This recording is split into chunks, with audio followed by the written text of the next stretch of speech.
Ny malaza eny amin'ny anterimeram-pirenena moa dia miantso na hametrahany filohan'ny anterimeram-pirenena ankehitriny sy teny Randrianasolo Niako Fialana ny solom-bavam-bahoaka Rajerison Antoine Ratsivonina hiova sy hitondra any Madagasikara ho amin'ny tena fanovana ianao izy dia mametraha fialana politika tsy manjary mantso no ataony ity filohan'ny anterimeram-pirenena ankehitriny ity hoy ny solom-bavam-bahoaka Rajerison Antoine mamerina indray ireo hadalana taloha manao kajo politika efa lany andro ary verina eo ansehatra ireo olona efa nalohany vahoaka. Anisany notsindrihany tamin'izany ireto teboka manaraka ireto, vantany vao manakaiky ny farany fepitohan'ny fivorian'ny anterimeram-pirenena dia mivoaka avy hatrany taratasy avy amin'ny HCC milaza fa azo ataony manangana groupe parlementaire vaovao eto anivon'ny Assemblée nationale. Handrava ny gouvernement tamin'ny tena tanjona ary hamerina ny irmara amin'ny heriny iray manontolo noho ny kajo politika mazava izay ahitana ny fandraisany anjarany fitsarana avy momba ny lalam-panorenana. Miantso sy mamory ireo solom-bavam-bahoaka rehetra ny filohan'ny anterimeram-pirenena amin'izao fotoana izao,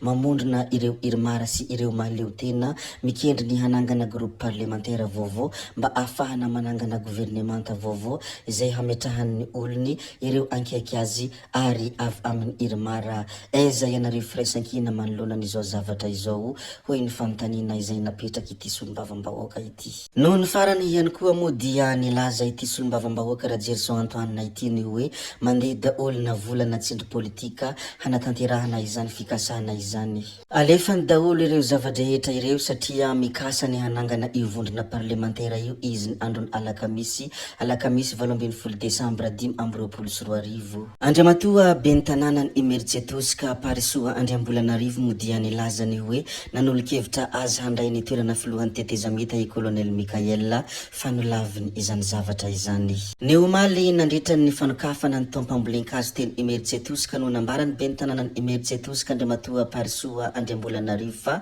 tao anatin'ny ireny tolona ireny dia nanatona azy i Colonel Mikael sy ny mpanao politika iray nanolo-kevitra azy handray ny toeran'ny filohan'ny tetezamita fanolaviny izany handray anjara amin'ny fifidianana filoham-pirenena ho avy ny tanjony araka ny fanazavany fa tsy ho filohan'ny tetezamita. Ankehitriny kosa ny tenany izay efa fantatra fa ho isan'ny kandida amin'ny fifidianana filoham-pirenena ho avy dia miantso ny hisian'ny tondrozotra mazava tsara handehanana any amin'ny fifidianana mangarahara malalaka ary tsy mitanila ny tenany mba tsy ho lasa tetezamita ny tetezamita. Ireo moa anisan'ny fanambarana mahitsy izay nambarany Andriamatoa ben'ny tanànany Emeritsy Tosika manoloana ny zava-nisy sy ny zava-misy ankehitriny nde moa arantsika kely ny horonan-tsariny amin'izay zavatra nambarany Andriamatoa Parisoa izay. Ny zavatra resahako eto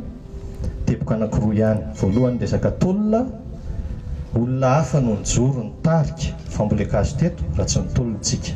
ka aza omenareo tsiny raha natsitika kely ny resaka tolona. Ny teboka faharoa dia ny resaka fambolekazo antom-pisitsika androany. Manino monsieur le maire Emeritsy Tosika no nandray anjara atao anatin'ny tolona tamin'ny voalohany ary hoe mitsodrano andreo tanora izay mpitolona. Voalohany tsy tiako vakivakisa Emeritsy Tosika satria 2015 kandida anankivalo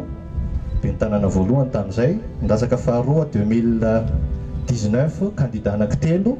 nivoyan'le hevitra hoe fihavana raha ihany. Lavabe ny razavaina ary ny farany teo kandida tokana tamin'ny alalan'ny entité izay natsangako hatramin'izay hoe tanora mijoro ny Emeritsy Tosika. Dikan'izany dia misy foto-kevitra nijoroako nandritra ny 10 taona hoe fihavananisma. Izay fihavanan'izay dia niezahako nampitaina dia tsy tiako vakivakisana resaka politika ao anatin'ilay tolona dia nijoro ho fiarovako an'izay Emeritsy Tosika izay. Faharoa ny resaka taramasoandro raha tsika malala natao teto Emeritsy Tosika izay tsy nampahafantarina anay par-voie officielle tamin'ny voalohany 27 hektara nanaovana taramasoandro. Ny tany mpanjakana tsy misy olona izay taninareo rano sy ny ala dia 700, ny 700 zany dia atao expropriation. Dia ny tolona nanomboka ny 2020 tamin'ity taona ity zany vao nandresy ny tolona miverina amin'ny tany ny jiosy, miverina amin'ny vahoaka ny tany ny 700 hektara fa ny 700 tamin'ny mpanjakana tsy azoko tia. Izay ny antony tolomana ary indrindra ny tolona fahatelo farany dia tolona avy Madagasikara satria mba marary ohatran'ny rehetra ihany. Ny voalohany dia namaky Ambojatovo, faharoa zay dia namaky 13 Mai. Rehefa namaky Ambojatovo ao Colonel Patrick TPDB resaka nandefa olon-dravatomanga monsieur le maire so ihany zay miraha lamenaka rehefa mifampiresaka taoriny mialatsiny monsieur le maire ozy izy ao izy ao za tsy mandaingy mialatsiny ao izy fa izy ve moa no any démenti direct be fa zao ny information mba heniko nareo zao niala tany Antananarivo nandeha nakaty dia mahita tsara hoe 30 km mialany azo atao cinéma ve mandeha tongotra ao anatin'ny 30 km fa noho ny fahamaroany vahoaka niala teto metsy atosika Amparamatonga tany dia niemitra ny mpitandry filaminana na dia nisy ary ny affrontement fa niresaka moa satria PDB matahotra ho takona mpanao politika dia hoe olon-dravatomanga monsieur le maire tsy maninona zany assumer monsieur le maire. Monsieur le maire koa efa niteny tamin'ny voalohany fa candidat présidentiel amin'ny élection raha raikitra ny 2028 zany rehetrarehetra zany misy enjeu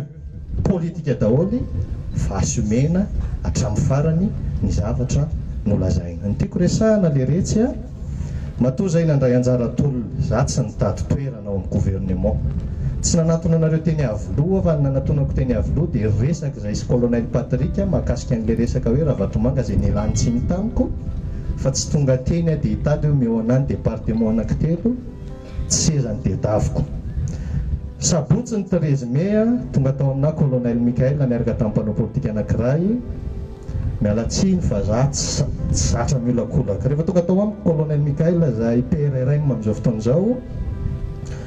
manana proposition zay monsieur le maire naka tamin'izay mpanao politika somary avolenta be zay avanana amin'ny resaka politika politicienne ianao monsieur le maire no eritreretanay atao filoana tetezamita fa tsy ataonao tsy tianao Ibrahim Traoré zahay dia hoy aho hoe za hoe tsy tianao filoana tetezamita fa za élection présidentielle zay koa izy hetsika fa za hitarika vahoaka aho raha-pitso hamaky 13 mai zay ny ilainay monsieur le maire ozy izy colonel Patrick izay président de la fondation de la république amin'izao zay niresahako zany tsy nalalana azy atao alohan'izay ny tiako resahana dia tsotra tolona ny resahana mety omenareo tsiny a mety ho arabinareo a mety esoanareo a fa niangaviako za tsy mitady toerana tsy te ho ministre tsy teaka département mba tsy ho teteza mitatra tia fa isy feuille de route mazava tsara andehanana any amin'ny élection crédible transparente ary neutre izay mba faniriny monsieur le maire tsy mitady toerana tsy maniry hoe ihanina tiako ataoko chef de région aty amin'ny faritra Itasy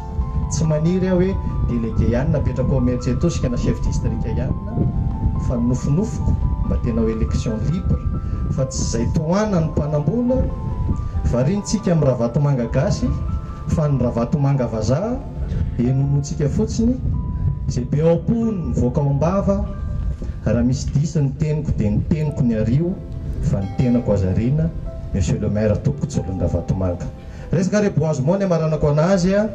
ambola azo ny ataontsika eto a androany manoloana ny resabe izay miely sy malaza ny mikasika ny hanonganana ny premier ministre moa dia nitondra fanazavana ny mikasika an'izay ny solomavambahoaka tsy mbola misy ny fanangonany sonia hanonganana ny premier ministre eny amin'ny anterimeram-pirenena hoy ny solomavambahoaka araka ny resaka mandeha dia misy ny fanangonany sonia hanonganana ny premier ministre Herinsalama Rajaonarivelo izay eny amin'ny anterimeram-pirenena nandisy ny fisiany io vaovao mahakasika izay io ny solomavambahoaka voafidy tao Ambositra Andriamatoa Liva niparitaka tao anatin'ny tambanjotra ny serasera Facebook fa hoe nivoaka ny fonja Irina Rakotomanga mivady manoloana ny io fiparitahany vaovao io moa dia nandiso an'izany ny ministry ny fitsarana Ramatoa Fanerisoa Erinaivo tsy marina hoy ny ministry ny fitsarana Fanerisoa Erinaivo ny vaovao nivoaka tamin'ny tambanjotra fa nivoaka ny omaly-maraina i Ramatoa Irina Rakotomanga mivady zay ihany koa no nambarana ny videontsika ry tompoko vavy sy tompoko lahy koa dia mankasitraka anareo na vitany hainao hatramin'ny farany